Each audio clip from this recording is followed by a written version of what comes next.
આદિવાસી વિદ્યાર્થીઓની શિષ્યવૃત્તિ મુદ્દે કોંગ્રેસના આક્ષેપોને ભાજપે નકાર્યા છે. ભાજપના સહપ્રવક્તા મહેશ પુરોહિતે કોંગ્રેસના આરોપોને પાયાવિહોણા ગણાવ્યા.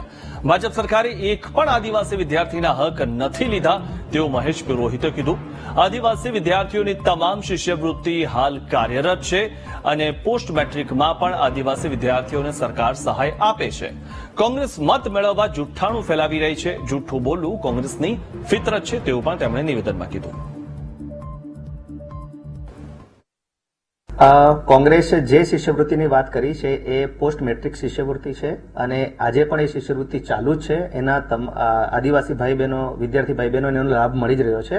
એ લોકોનો આક્ષેપ છે કે શિષ્યવૃત્તિ બંધ કરી, જ્યારે અમે આખો વિષય એવો છે કે કોઈ પણ વિદ્યાર્થી બે રીતે આફ્ટર મેટ્રિક બે રીતે એડમિશન પ્રાપ્ત કરતું હોય છે. એક મેરિટ બેઝ પર એડમિશન પ્રાપ્ત કરતું હોય છે અને બીજું મેનેજમેન્ટ કોટામાં એડમિશન પ્રાપ્ત કરતું હોય છે. મેરિટ બેઝ પર જે વિદ્યાર્થીઓ મેરિટમાં આવે એ લોકો માટે આજે પણ એ શિષ્યવૃત્તિ મળવાપાત્ર છે. પણ જે મેનેજમેન્ટ કોટાની અંદર જે વિદ્યાર્થીઓ પ્રવેશ મેળવતા હોય તે પોતાની આર્થિક સદ્ધરતાના આધારે મેનેજમેન્ટ કોટામાં, આપણને પણ ખબર જ છે કે મેનેજમેન્ટ કોટામાં એ લોકો એ રીતે એડમિશન મેળવતા હોય છે.